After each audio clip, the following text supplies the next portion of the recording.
سخنرانی ولیعهد ایران در کنفرانس محافظه‌کاری در واشنگتن چه آتشی به جان فرقه جنون جمهوری اسلامی و ایران ستیزان انداخته است. آیا آنگونه که فرقه جنون و جمهوری اسلامی توسط عوامل امنیتی و هدایت شده خود مدعی هستند، آیا اپوزیسیون جمهوری اسلامی بی عرضه و شالاتان است؟ چرا جمهوری اسلامی و فرقه جنون فعالیت‌های اپوزیسیون ملی را عکس بیان می‌کنند و سیاه نمایی می‌کنند؟ در روزهای گذشته بعد از بیرون آمدن مسعود پوزیده و انتصاب او به عنوان رئیس جمهور جمهوری اسلامی و فعال شدن تیم رسانه‌ای اصلاح طلبها برای بازگشت به گفتمان غالب، فرقه جنون و جمهوری اسلامی هم صدا و عیان همکاسه شدند و بیشتر از قبل در راستای تخریب اپوزیسیون ملی و ولیعهد تلاش می‌کنند. عوامل امنیتی نهان و پنهان جمهوری اسلامی در سوشال مدیا خط می‌دهند، حامیان فرقه جنون لجن پراکنی می‌کنند. اپوزیسیون واقعی که ساخته جمهوری اسلامی نیست چه کارهایی را پیش برده است. اپوزیسیون ملی بی عرضه است یا حامیان امنیتی جمهوری اسلامی و فرقه جنون که با شادی و سرافرازی ملت ایران مخالفند؟ این پرسش ها را با تعدادی از فعالین سیاسی ملیگرا در میان گذاشتم. چرا تیم امنیتی و رسانه‌ای اصلاح طلبها بیشتر از گذشته شروع به تخریب اپوزیسیون ملی کرده است؟ فرقه جنون چه سهم و سودی در بقای دیکتاتوری جمهوری اسلامی دارد؟ مخاطب مجله تصویری سینما رکس هستید. این برنامه وضعیت قرمز است. روزی نه چندان دور خواهم گفت اینجا آبادان است.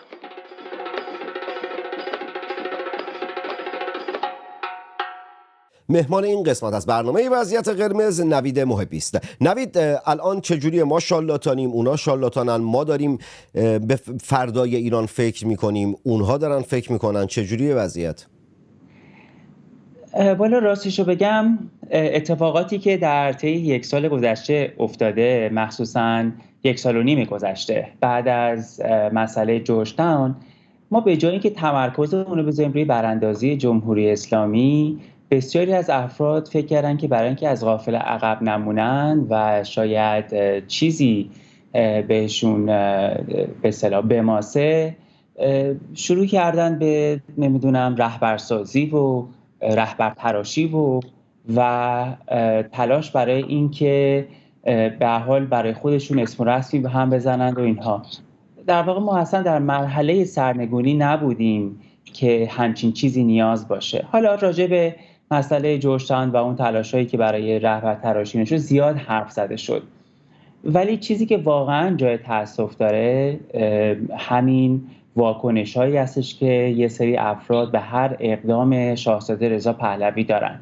ببینید، من به عنوان یک ایرانی، خب به هر حال به عنوان کسی که هوادار شاهزاده هستم، دوست ندارم که حتی مخالفان عقاید ما کسانی باشن که به این حد از وضعیت بد اخلاقی افتاده باشن، چون در نهایت همه ما باید توی این مملکت زندگی بکنیم، آبروی مملکت خودمون به خطر میفته. یعنی الان ما کسانی داریم که به جای اینکه علیه جمهوری اسلامی مبارزه بکنن، تمام هماغمشون گذاشتن برای حمله به شاهزاده رضا پهلوی. این به نظر من چند تا دلیل عمده داره. یکی این که متاسفانه گروه‌های اپوزیسیون ایرانی به جز مثلا شاید 1-2 مورد که مثلا یک حالت ساختاری دارن ولی شاید مقبولیت عمومی نداشته باشن، و شاهزاده رضا که به هر حال مقبولیت عمومی داره در سطح جامعه، بقیه گروه‌ها مثل جریان‌ها فقط یه سری اشخاص فردی هستند. یعنی نمیرن دنبال یک کار تشکیلاتی، دنبال یک کار سازمانی یافته، یعنی در یک عالم هپرود سیر میکنن و نمیدونن که چی میخوان. از یه طرف میبینن یه فردی مثل شاهزاده به طور مرتب فعال هست. ما 1001 گروه داریم که شاید مستقیما با شاهزاده در تماس نباشن، ولی اومدن دارن کار تشکیلاتی میکنن، کار سازمانی یافته تر دارن انجام میدن و جریان شاهزاده هم دارای فکر، اندیشه و یک ساختار اجتماعی است. مثلا ما مجله داریم، مجله فریدون میاد درباره مسائل تئوریک صحبت میکنه. ما سازمان‌های مردم نهادی داریم که هوادار شاهزاده هستن، در خارج از کشور دارن کار لابیگری و ادوکسی میکنن. سازمان‌هایی داریم که حالا هر کس میتونه خودشون اونا رو از بابت اینکه چقدر موفق هستن قضاوت بکنه، دارن در واقع کار تشکیلاتی و حزبی دارن انجام میدن. خب هایی که هوادار شاهزاده هستن. من همیشه سوالم از افرادی که صبح تا شب به شاهزاده حمله میکنن اینه که خب شما شاهزاده رو قبول ندارید، هوادارانشون قبول ندارید، چرا خودتون رو در معرض قضاوت مردم قرار نمیدید؟ چرا نمیاد یه کار تشکیلاتی بکنید، یه سازمان بزنید؟ چرا نمیاد از مردم پول جمع بکنید؟ شما مگه نمیگید ما هوادار زیاد داریم؟ نمیگین که نمیدونم ما در برلین فلان قدر آدم آوردیم؟ خب بیاین یه کار سازمان یافته بکنید، بیاین یه حزب بزنید، مانیفست بدید، مردم ببینن که عقاید و باورهای شما چیه، خودتون رو به مردم ایران عرضه بکنید. ولی الان وقتی که دیگران دارن به شما نگاه میکنن میگن آقا یا فلان خانم چه کاره است، ایشون مخالف شاهزاده رضا پهلوی هستن. یعنی میخوام بگم که هویت خودشون رو گره زدن به شاهزاده رضا پهلوی. البته به مخالفت با شاهزاده رضا پهلوی گره زدن و به باور من اینا عملا تکدیگری میکنن، تکدیگران سیاسی هستند که دارن اینجور چیزها رو میکنن. از در مورد جورشان هم که گفتی، از یک کربلا از منشور مهسا واسه خودشون ساختن و هی هر چند وقتی یه بار هم میان سینه میزنن و میارنش بالا و که دوباره هی خودشون رو بخوان به روز بکنن. در مورد اونم که گفتی خیلی متاسفی از اینکه دشمنانمون اینا هستن، قربون دل مهربونت بشم که این گونه انتظار داری از این جماعت اگر که اندکی به ایران و فردای ایران فکر می‌کردند، به جای اینکه بیان با شاهزاده رضا پهلوی دشمنی بکنن، با جمهوری اسلامی مبارزه می‌کردن، نه اینکه هم صدا بشن در تخریب شاهزاده رضا پهلوی با جمهوری اسلامی و کارهایی بکنند که حالا در طول برنامه بهش خواهم پرداخت دونه دونه و مفصل. الان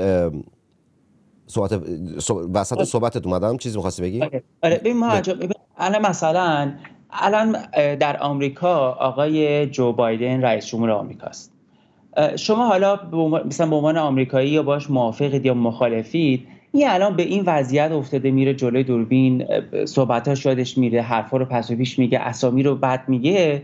شما هر چقدر هم باش مخالف باشی، دشمن باشی، مثلا یه آمریکایی نگاه میکنه بابا جان این الان مثلا هموطن ماست، نماینده ماست، این داره در سطح جهانی آبروی ما رو میبره. خب یعنی من میخوام بگم که یک فرد ملی حتی برای دشمنانش هم نمیخواد دیگه اینا به این جور وضعیت بیفتن که تمام هویتشون شده مخالفت با یک جریان دیگه.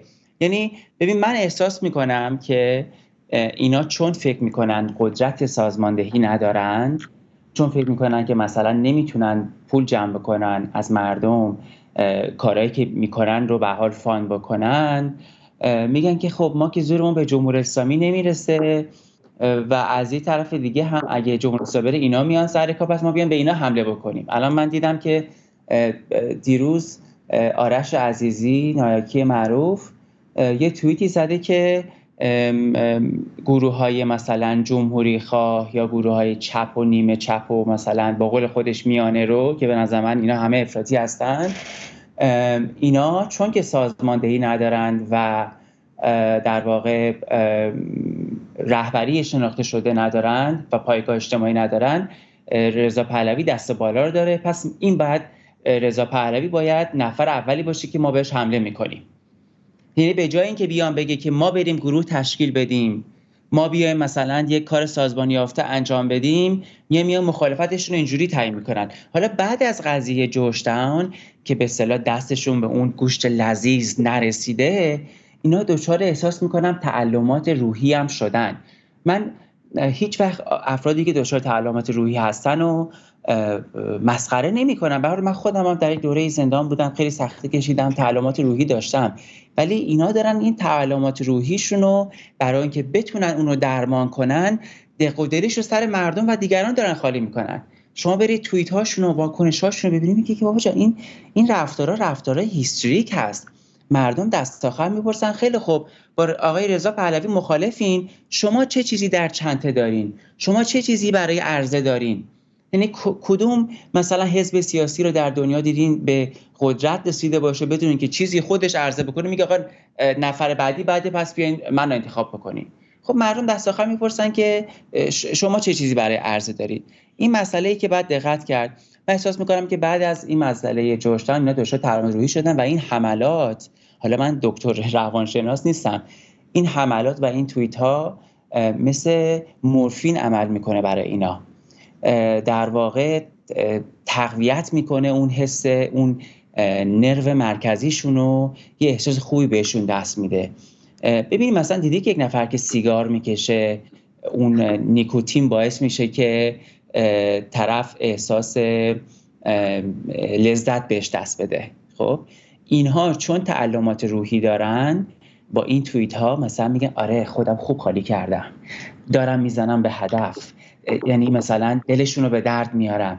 یعنی اینا الان کارشون به جای رسیده که به درمان خودشون در فضای مجازی روی آوردند، ولی اون چیزی که از طرف ما دیده میشه به نظر من که بعضی وقت احساس دلسوزی دارم، چون واقعا توقع ندارم که یه سری از هموطنانمون گرچه خیلی اندک هستن اینجوری زجر بکشن، یعنی اینجوری به پرت و پلا بیفتن، شب و روز حمله به این حمله به اون. البته دلسوزی که نباید کرد، باید با ترحم بهشون نگاه کرد. به باور من باید اگر روانشناسی، روانکاوی چیزی میشناسیم معرفی بکنیم که مثلا هفته یه سازمان زده به هیچ جا نرسیده، خب نتونسته پول جمع کنه، نتونسته یه کار درست انجام بده.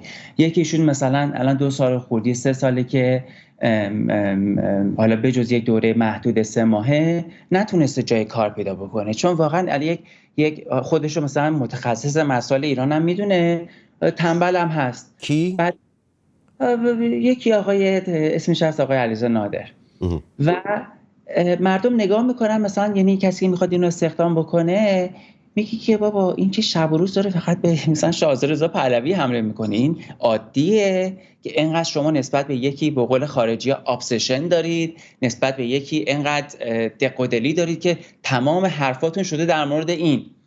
خب اینا این چیزا باعث شده که اینا رو جری‌تر بکنه، یعنی بخشی از تعلمات روحی اینها به مسائل شخصیشون برمیگرده. اگر مثلا جورجتاون میشد ما به فلانجا و فلانجا میرسیدیم، اگه مثلا من جزو حلقه و مشاورین شاهزاده رضا پهلوی بودم به اینجا و اونجا میرسیدم، الان این موقعیت رو ندارم. خب اگه موقعیت رو ندارید برای اینکه نتونستید خودتون رو خوب جمع بکنید، نتونستید اعتماد رو جلب بکنید، در واقع ما با یه وضعیتی مواجه هستیم که سیاست برای اینا یک مسئله و امری شخصی شده. محمد جان، من یه سوالی دارم، آیا این بحثایی که این افراد تو توییتر میکنن و بعضی اوقات این بحثا هم مثلا میره توی شبکه مثلا ایران اینترنشنال و بقیه رسانه ها، اینا در دل جامعه ایران مثلا توی حتی اینستاگرام و تلگرام بین مردم کوچه و بازار مردم راجع به این مسائل حرف میزنن؟ نه، این افراد به خاطر اون رانت رسانه‌ای که دارند، حالا خودشون الیت هم میدونن، در واقع دارن این بحثای نامربوط رو به جامعه ایران تحمیل میکنن. طرف تو ایران نشسته، تو شهر مختلف ایران نشسته، اینا میگه به حرفای اینا گوش میدیم که واقعا مشکل ما اینه. حالا جدا از این اصلا که داخل جامعه خب کسی اینها رو نمیشناسه، اتفاقا یادداشت کردم که این نکته رو بگم، اینها جهان براشون داخل توییتر تعریف میشه و نهایتش اینه که با شاهزاده رضا پهلوی دشمنی بکنن، یه بدبیرایی بگن، کمتر از 24 ساعت بعد سر از شبکه فارسی زبان سعودی در بیارن. چند بار در مورد بحث آرش عزیزی که گفتی از واژه مقابله کردن داخل اون توییتش استفاده کرده و گفته بود باید مقابله بکنیم. حالا مقابله رو چرا با جمهوری اسلامی نمیخوان بکنن، چرا با شاهزاده رضا پهلوی و حامیان شاهزاده رضا پهلوی میخوان مقابله بکنن؟ مقابله چی شده؟ ببین شما هر تهمتی که بخوایم بزنین 45 سال جمهوری اسلامی با اون تشکیلاتش زده، آیا کارساز بوده؟ اگه کارساز بوده شما هم برین همین کار رو ادامه بدید. نه، کارشون که آب در هاون کوبیدن. به باور من اینا از رأس فرقه جنون که به باور من مسیح علی نژاد در حال حاضر تا مابقیشون این کوچیک موچیکا و این چجوری منم یه تیکه بگم حالا بگفتم دردسر میشه تا آقا کوچیک موچیکاشون اینا به باور من مثل بلاگرای زرد این اینستاگرام میمونن که آقا بده 6 و بده 7 و اینا میگن. به مسیح النژاد همینه، هیچ فرقی نمیکنه، فقط کانسپتش فرق میکنه. یعنی جان من یه چیزی بگم بله. در حرفای تو. بله. من خاطرم هست مثلا 6-7 سال پیش من همیشه به بعضی از دوستان میگفتم که ما خیلی واکنشی شدیم. یعنی چی؟ مثلا لابیست های جمهوری اسلامی فعالیت میکردن، نایاک فعالیت میکرد، ما شدیم در قامت این که فقط بیان به اینا جواب بدیم. خب ولی از یه جایی به بعد ما گفتیم که خب ما باید بریم تو کار سازماندهی تشکیلاتی تر، منظم تر، از این به بعد اونا بیان دنبال ما. خب الان شما نگاه بکنید وضعیت اینجوری شده که شاهزاده میره یه جا حرف میزنه، اینا دنبال ما راه افتادن، اینا میان یه حرکت، یه پروژه انجام میدن، اونا اومدن دوباره واکنشی. یعنی شما نگاه بکنید اینا کنش نمی کنن، اینا همش واکنشی شدن و این چیزیه که حالا من به عنوان ایرانی بخوام به اینا یک پیشنهادی بدم یا وضعیتشون بهتر بشه، شما باید برید در مقام کنش، اینقدر واکنشی نباشید. همون وضعیت ما بود مثلا شاید 10 سال پیش، همش غر می‌زدیم که ای نایاک اینجوری کرد، لابیستای جمهوری اسلامی اینجوری کرد. خب شما چیکار کردین که به اصطلاح فعالیت‌های اونا رو باش مقابله بکنه؟ رفتین تو توییتر نوشتین فقط حمله بکنین شب و روز؟ نه، کار تشکیلاتی، کار منظم‌تر نهاد تأسیس بکنین و فعالیت‌های منظم و اصولی داشته باشید. این چیزی که شما رو در سیاست و عرصه کنشگری ادوکسی شما رو موفق میکنه. من نمیدونم اینا توی این همه سال زندگی در خارج از کشور چی یاد گرفتن که الان به این حضیض افتادن. والا حتی استفاده درست و بهینه از پاپی توالت هم یاد نگرفتن، هنوز با آب خیلی کارها رو انجام میدن، هیچ یاد نگرفتن. فقط جان این دیگه حرف توی من نگفتم. آره دیگه حرف منه دیگه، قاعدتا حرف منه دیگه. بله حرف منه. اگه بذاری صحبتمو تموم کنم چند تا نکته رو بگم بعد سوالامو ازت بپرسم ممنونت میشم، چون صداتو نمیبندم که اگه خواستی وسط صحبتم بیای، ولی نه یا بذار حرفمو تموم کنم. آقا به باور من بخش عظیمی از اینا، مخصوصا مسیح علی‌نژاد، هیچ تفاوتی با این بلاگرای زرد اینستاگرامی که بده 6 و بده 7 و اینا میگن ندارن، فقط کانسپت مسیح علی‌نژاد فرق میکنه، وگرنه همونه، هیچ اتفاق دیگه نمیفته. چند بار نوید اشاره کرد که ارزه یا نمیدونم توانایی پول جمع کردن ندارن. اتفاقا چرا؟ پول خوب بلدن جمع کنن، خوب بلدن فاند بگیرن، خوب بلدن تکدیگری بکنند، ولی خب با اون پولا میرن شورت و کورست میخرن که فاکتورش بعد کف توییتر در میاد و بزرگترین مشکلشون به باور من همونه که نمیتونن رهبری شناخته شده ندارن. از آقا اگر مخالف شاهزاده رضا پهلوی هستی اوکی مخالف باش، بیاد آلترناتیو تو معرفی بکن، بگو آقا اینه، جامعه هم میشناستش، بهش باور داره، شناخت داره، بهش رزومش اینه، کارنامه‌اش اینه. و نکته خیلی درستی هم گفتی که ای کاش که یکم کنش داشته باشند، فقط دنبال ما را نیفتند که نمیدونم که اینا این کار کردن، شروع کنند فحاشی کردن، شروع کنند تهمت زدن، شروع کنند توهین کردن. بعد این شماها مخصوصا فرقه جنون رو دارم عرض میکنم، مثلا کاری به امنیتی های جمهوری اسلامی که حالا پنهان دارن داخل سوشال مدیا کار میکنن و گرا میدن، یا به قول خودشون گرا میدن به فرقه جنون و اونا میان شروع میکنن حمله کردن. آقا فیلم‌های خانوادگی رو منتشر کردن، فیلم‌های شخصی رو منتشر کردن، عکس‌های شخصی رو منتشر کردن. شادی اصلاً چیز بدی نیست. اگر تو تصور میکنی با شادی مشکل داری، آخوند درونت رو باید بکشی. اون مشکل آخوند درونته که وجود داره، اون جمهوری اسلامی درونته که با شادی، با رقصیدن، با تمام این چیزهایی که یک زندگی نرمال تمام اینها رو میخواد مشکل داری. اون 57 هم ناراحت میشن، یعنی اینا تمام قصهشون هنوز اینه که آقا زن چرا میرقصه، چرا شادی میکنه، نمیدونم چرا شوهرش رو جلوی جمع بغل میکنه، یا مثلا مایو میپوشه میره تو استخر. یعنی اینا واسه همین چیزا انقلاب کردن دیگه. الان به اینا بگی 57 بهشون تازه برام میخوره. امروز اتفاقا داشتم بعد از این که دیدم که یه سری فیلم ها از خانواده شاهزاده رضا پهلوی منتشر کردن و دارن دست به دست میکنن که او وای میرقصن. آقا رقص اصلا چیز بدی نیست، رقص یک هنره. داخل ذهنم داشتم مرور میکردم آرشیو گالری گوشیم رو که مثلا خب به هر حال سالیان سال با خیلی ها در رسانه‌های مختلف همکار بودم، مهمانی بودیم، اینور بودیم، پارتی بودیم. یادم داشتم مرور میکردم تو ذهنم که همون افراد افرادی که امروز دارن با رقص مشکل دارن، میگن وای چرا فلانی رقصیده، چرا همسر شاهزاده رقصیده، چرا فرزندان شاهزاده تولد گرفتن، چرا فلان کردن، داخل ذهنم داشتم مرور میکردم که در اون مهمانی‌های مشترکی که بودیم چه کارهایی که نکردند. داشتم داخل ذهنم گالری ذهنیم رو داشتم مرور میکردم و این چیزها رو داشتم رصد میکردم. بیام برگردم سراغ مصاحبه. آقا چند تا نکته دیدم که چند ساعت پیش یک واکنشی به مهدی خلجی داشتی، کسی که بر این باور است که به همون اندازه که رضا شاه و محمد رضا شاه ایران رو مدرن کردن، خمینی سهم بیشتر از رضا شاه و محمد رضا شاه داشته. در یکی از مصاحبه هایی که با شبکه فارسی زبان سعودی داشته، مهدی خلجی این حرف رو زده.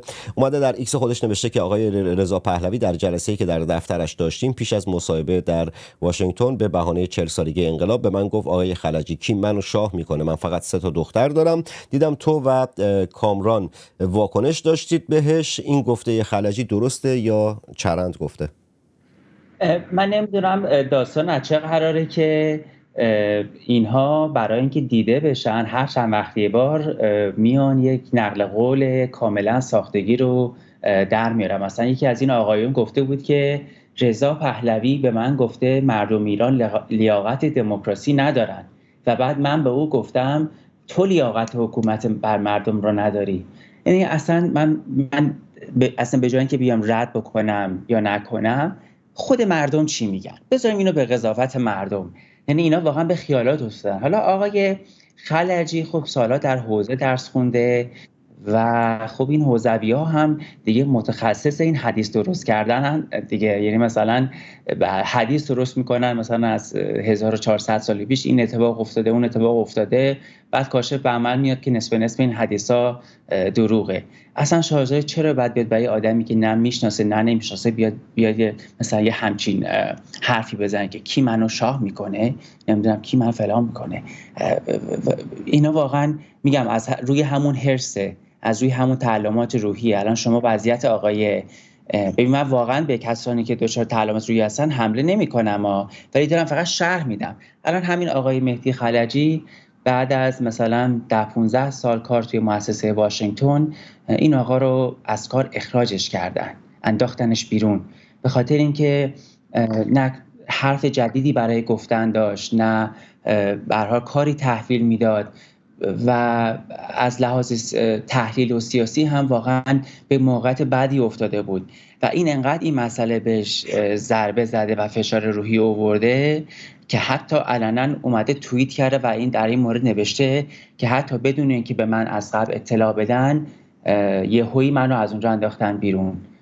و الان کار این آقا چیه؟ مثلا نهایتش اینو ببرن شبکه ایران اینترنشنال یه حرفی بزنه و حالا با اون وضعیت روحی و بیماری هم که داره، یعنی واقعا فقط خودشو مسحکه این اون کرده. میگم چرا خودتون رو به این وضعیت میرسونین، اینقدر وضعیت تحقیرآمیز میرسونین که مردم به شما این همچین واکنشای نشون بدن؟ البته ایران اینترنشنال رفتنش هم خب اگر پهلوی ستیزی نکنه که به شبکه فارسی زبان سعودی دعوت نمیشه. در مورد واکنش تو گفتم کامران هم خانساری نیا اونم اومده بود واکنش نشون داده بود زیر نوشته اونجا بودن گفتن که اصلا همچین بله 2 نفر کامران خانسارینی اونجا یعنی نوشته که 2 نفری که اونجا شاهد بودن باشون تماس گرفته کامران، اونا گفتن اصلا این حرف صحت نداره، همچین چیزی گفته نشده. در مورد اون بحثی هم که نمیدونم شاهزاده گفته که مردم ایران دموکراسی رو زود واسهشون، اینا هم که خودت سال بعدین بود که خوشبختانه خودت اشاره کردی و به باور من یکی از شغل یعنی از اونجا اخراج شد، اما الان خود شغلش اینه که به شاهزاده رضا پهلوی همونجور که خودت هم داخل لفافه گفتید حمله بکنه، توهین بکنه تا بعد نمیدونم سر از رسانه فارسی زبان سعودی در بیاره. بیام سراغ یک نوشته ای از امیرحسین اعتمادی که در ایکس خودش بازنشر تصویر شاهزاده در پارلمان اروپا نوشته که در فوریه 2023 وقتی شاهزاده رضا پهلوی از سوی چاری وایمرز و گروه پارلمانی برای سخنرانی در پارلمان اروپا دعوت شدند، فرد اصلی فرقه جنون به اصرار از ایشان خواست که حضورشان در پارلمان اروپا را لغو کنند.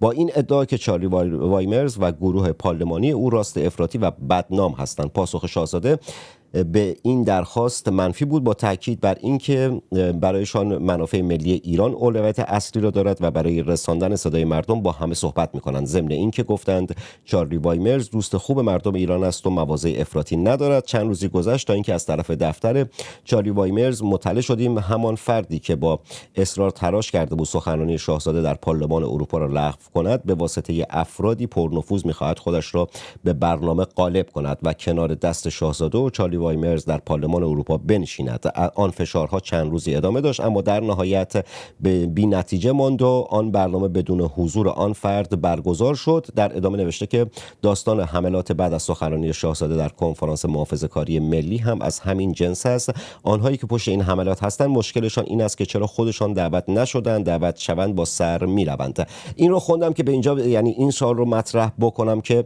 البته به باور من اون شخصی که در رأس فرقه جنون هست مسیح علی نژاد، با توجه به آگاهی‌ها، اطلاعات و شنیده هایی که دارم میتونم بگم، البته اینجا امیرحسین اشاره نکرده، توی برنامه قبلی تعریف کرده بودم به نوعی دیگه.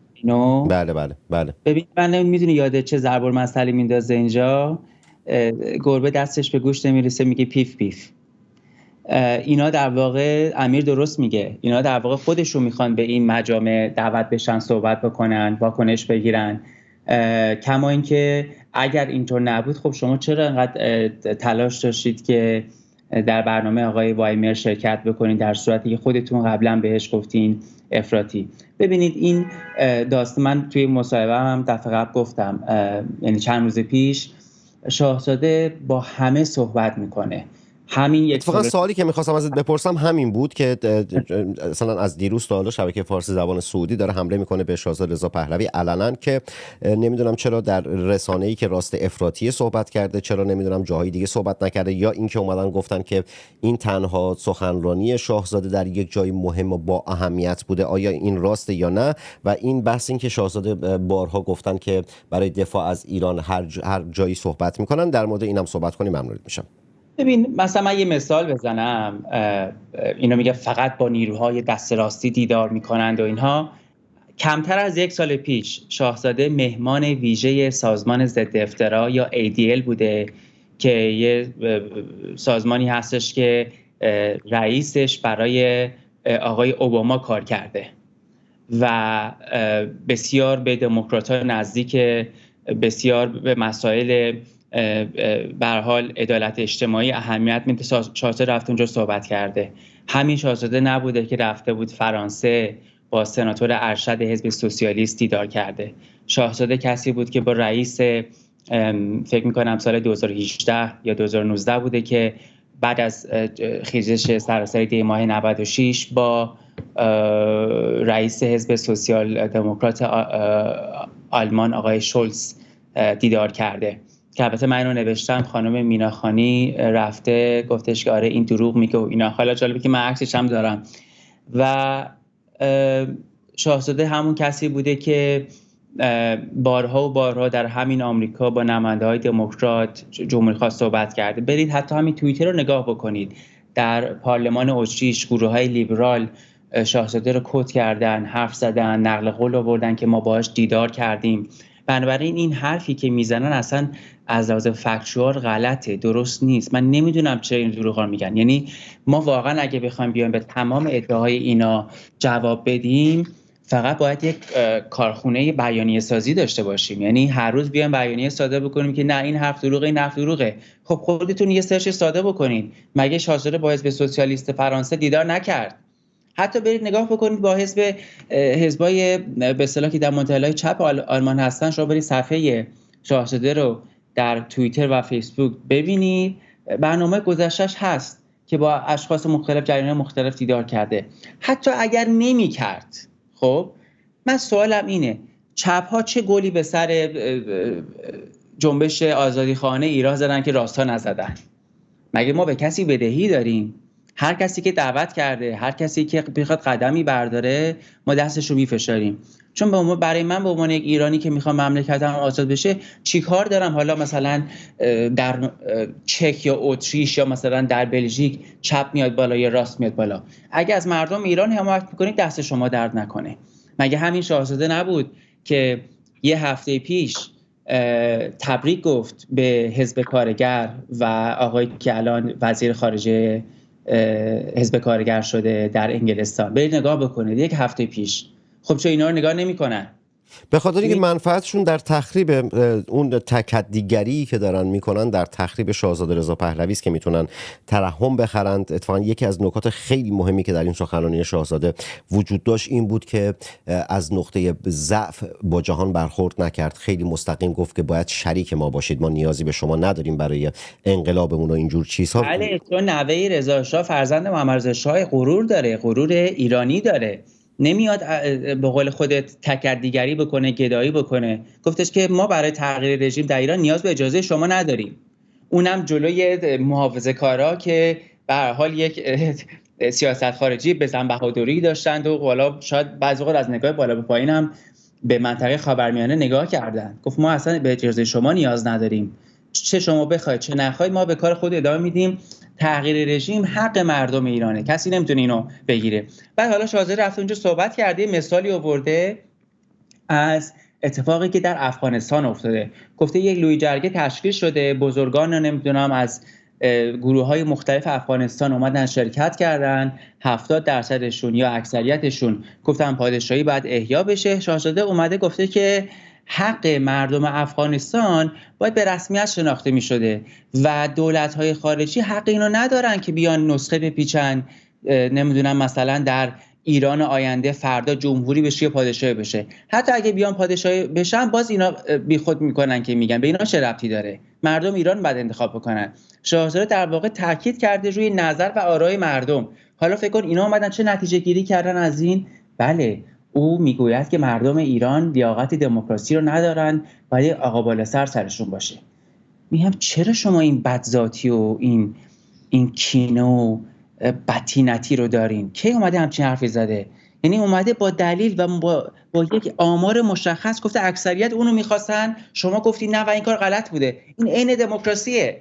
مثل اینکه مردم مثلا چه میدونم انگلیس اومدن به حزب کارگر رای دادن و بعد یه عده بیان بگن که نه شما بیخود کردین که رای دادین، ما میگیم که باید مثلا حزب لیبرال دموکرات بیاد سر کار. این در واقع انکار حق مردم دیگه. خب نگاه کن، یه نکته رو بگم بعد یه نکته یکم طنزآمیزم هست. یکی از افرادی که در طول این برنامه نامش ذکر شد شنیدم از انسان‌های صالح، سالم و راستگو و صادق هم شنیدم که حمام نمی رفته، بهش میگفتن چرا حمام نمیری، میگفته که حمام یک فعل بورژوازی است. حمام ابله احمق. میگی جان؟ آرش عزیزی میگی؟ نه اونم احتمال داره کم. نه آرش نبود. نه من رفتم باشی مناظره کردم توی ایران اینترنشنال، بعد توی یوتیوب حدود نزدیک 600 تا کامنت اومد و توی توییتر هم مثلا 200 تا، نصفش راجع به در واقع همین مسئله حمام و مسئله پاکیزگی و اینا بوده. من هیچ وقت هیچ قیافه فردی رو یا اون چیزی که دنیا اومده به هیچ عنوان تمسخر نمی کنم، چون کار زشتیه، واقعا غیر اخلاقیه. ولی شما همیشه باید برای اون بینندگانتون وقتی میایید توی تلویزیون احترام بذاری، یه لباس مرتب بپوشید، موهاتون رو شونه بزنید، تر تمیز بیاین جلوی برنامه. این ربطی به اونجوری که افراد به دنیا اومدن نداره. شما هر واسه خیلی از کسانی که تفکرات چپ دارن، به هر حال من خود درسته که بخش عظیمی از زندگیم تفکرات چپ داشتم، اما هیچ وقت ژولیده و کثیف و چرکو نبودم. چپ ایرانی هیچ وقت نبودم. چپ ایرانی به باور من بارها هم گفتم چپ بیشعوری است، چپ کم خرد و کم اندیشه است، چپی است که آقا حمام رفتن یک بحث نظافت، اصلا ربطی به بورژوازی و اینجور چیزها نداره. در مورد اون توییت امیرحسین هم که بهش پرداختم اشاره کردم که به باور من مسیح علی نژاده و اون قسمت هم که خودت یعنی سوالی هم که داشتم مطرح کردی. 2 تا سوال دارم که ازت بپرسم که 3 تا سوال دارم، در واقع 3 تا سوال پایانی دارم. سخنرانی شاهزاده چه اهمیتی داشته که فرقه جنون و جمهوری اسلامی هر دو همزمان با یکدیگر اینگونه آتش گرفتن و دارن اینگونه حمله میکنند؟ من اشاره کردم به این رفتارهای واکنشی این عده، چون چیزی برای عرضه ندارند و این حملات بهشون احساس خوب روحی روانی میده، دوپامین تولید میکنه و واقعا برمیگرده به مسئله شخصیتی اینا. ولی اهمیت این مسئله چی بوده برای شاهزاده؟ ببینید این کنفرانس اهمیت زیادی داشته. چرا؟ چون احتمال خیلی بالایی وجود داره، نظرسنجی ها نشون میدن که به هر حال ممکنه که آقای ترامپ در انتخابات ریاست جمهوری بعدی برنده بشه.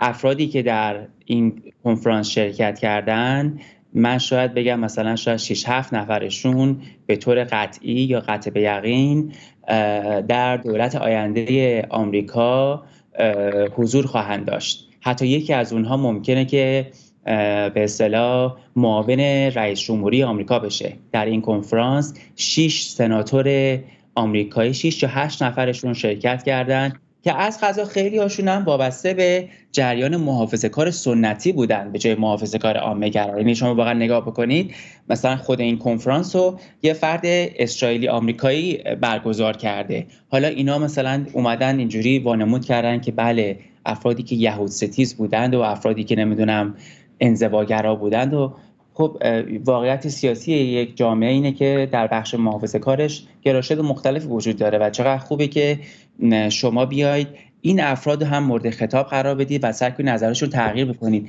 من نوشتم چرا ما همیشه باید دست و دلمون بلرزه اگر فلانی بیا سر کار، سیاست ایرانش مماشات‌گرایانه خواهد بود. اگه ما نریم این تعامل رو برقرار نکنیم، آقای تریتا پارسی، خانم آقای نایاک و نایاکی منش ها میرن اون ارتباط رو برقرار میکنن، چون متاسفانه یه بخش انزواگرایی در بین محافظه‌کارا به وجود اومده که میگن به ما ربطی نداره در منطقه خاورمیانه چه اتفاقی افتاده، یا ما باید بیشتر به خودمون اهمیت بدیم یا به مسئله سیاست خارجی.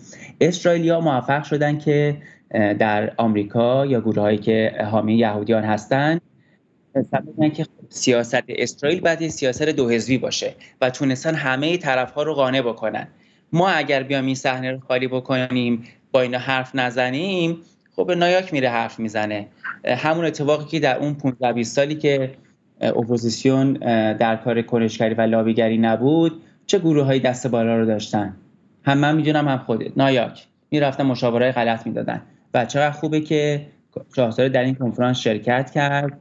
افرادی که بعداً احتمالاً جایگاه مهمی خواهند گرفت و همین که تونست این بخش از جامعه رو نسبت به مسائل ایران آگاه بکنه.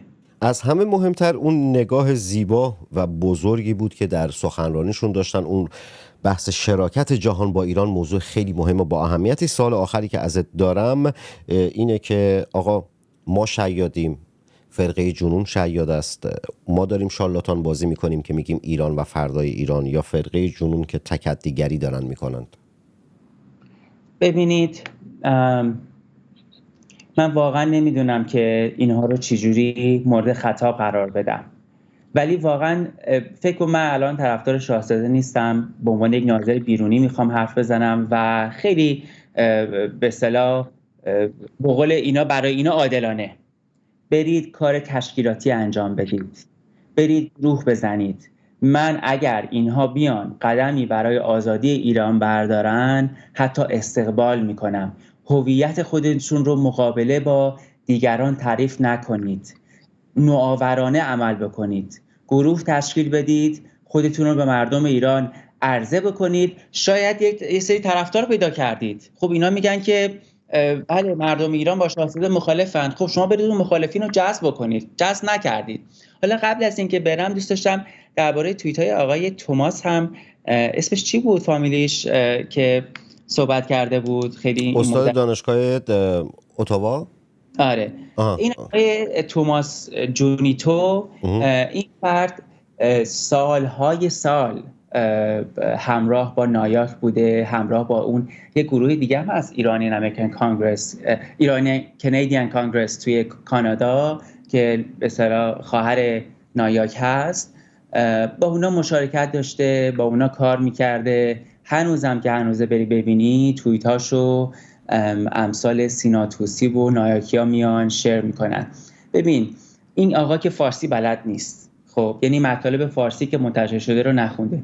من چند بار بهش گفتم که ببین تمام این قضاوتی که تو داری راجع به حامیان شاهزاده میکنی، حالا اون گذشته نایاکیت به کنار که هنوزم که هستی، همه رو کپی پیست کردی از نمیدونم علیرضا نادر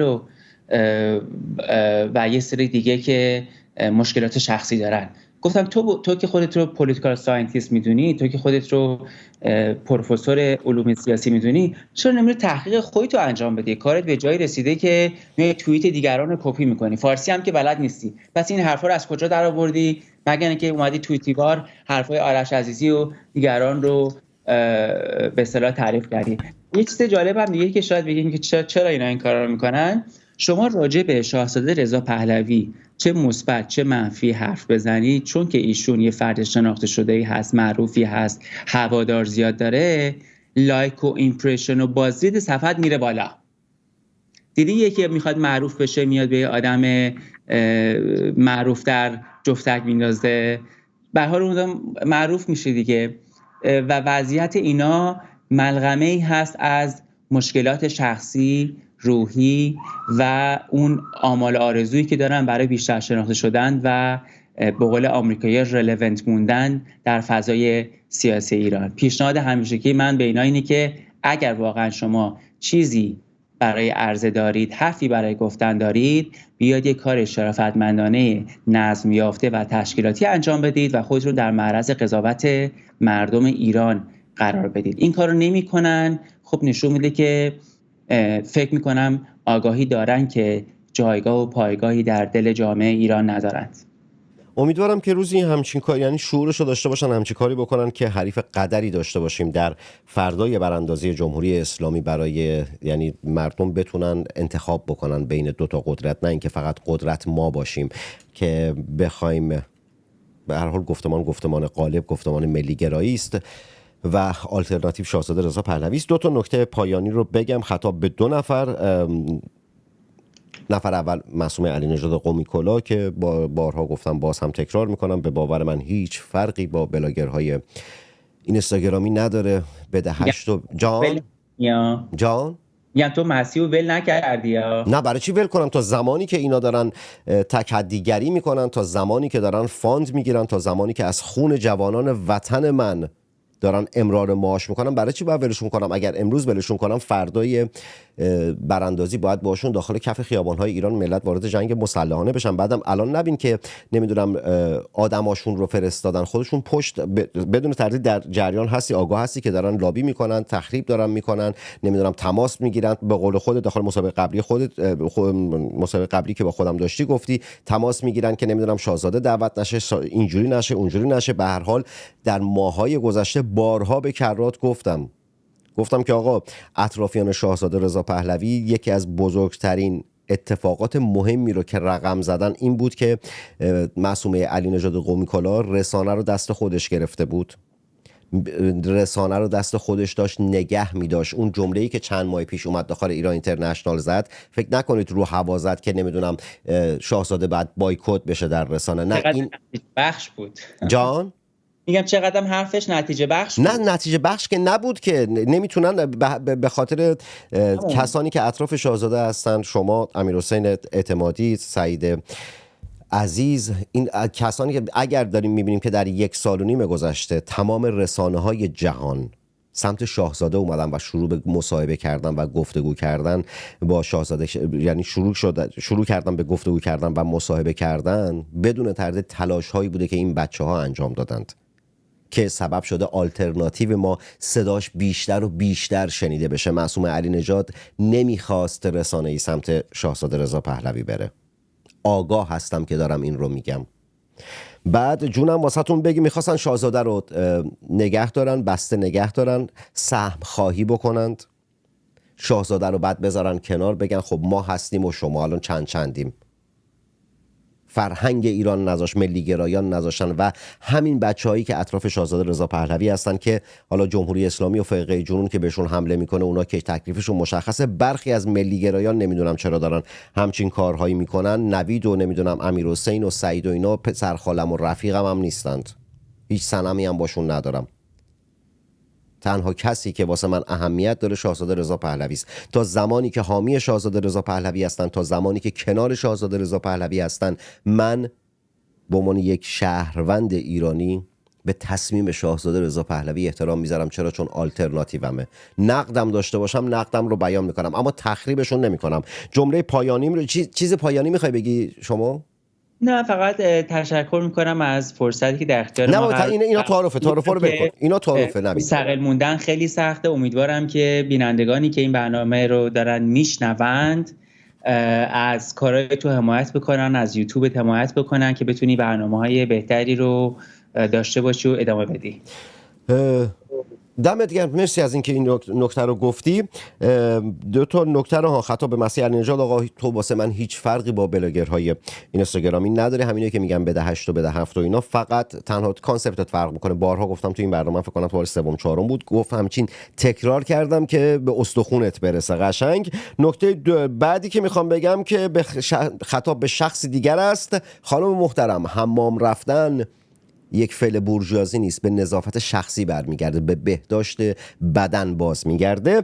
و لایک کنید، کامنت بذارید، در سوشال مدیا خودتون به اشتراک بگذارید. بچه‌ای که بیرون از ایران هستن اگر دوست داشته باشن که کمک مالی به مجله تصویری سینما رکس بکنن، میتونن این پایین سوپر چت و تانکس رو بزنن. کسانی که از طریق پیپال بخوان کمک کنن میتونن داخل اینستاگرام و توییتر دایرکت بدن تا مشخصات پیپال رو بهشون بدم، از اون طریق بتونن کمک کنن. الان فکر می‌کنم 4 ماه شده که تصویر مهمان‌ها رو نمیتونم داشته باشم، به این خاطر که سیستم استودیو رو باید عوض بکنم. عوض کردن سیستم استودیو هزینه‌اش بالاست، حدوداً 7000 یورو هزینه‌شه. من روزنامه‌نگارم، شغلی به جز روزنامه‌نگاری ندارم و از زمانی هم که تصمیم گرفتم صدای مردم کشورم باشم در رسانه‌ای دیگه کار نمی‌کنم، مستقل در یوتیوب دارم واسهتون کار می‌کنم. حالا خیلی‌ها میان در مورد این خیلی‌ها حالا بعد یه برنامه مفصل می‌سازم. در روزهای آینده تلاش می‌کنم با نوید یه مصاحبه دیگر داشته باشم در مورد بازگشت اصلاح طلب‌ها در رسانه‌های فارسی و غیر فارسی زبان. اون تیم ظریف فعال شده، تلاش میکنم که بعد از این مصاحبه با نوید هماهنگ حتما خواهم کرد که ببینم در روزهای آینده چه روزی وقتش آزاده. ملت شریف ایران، در دو بلاتون به جونم. ملت شریف ایران، بی قضا بلا باشید. ملت شریف ایران، مرواتون به همه روزه. جنگ زده تک تک شما. محمد تنگستانی هستم، شاعر و روزنامه نویسی که به زودی زود در شهر خودش آبادان و کشور خودش ایران برای شما برنامه خواهد ساخت و در ابتدای هر برنامه خواهد گفت اینجا آبادان است. علامتی که همتون میشنوید اعلام خطر یا وضعیت قرمز است و معنی و مفهوم آن این است که حمله هوایی انجام خواهد شد. محل کار خود را ترک و به پناهگاه بروید.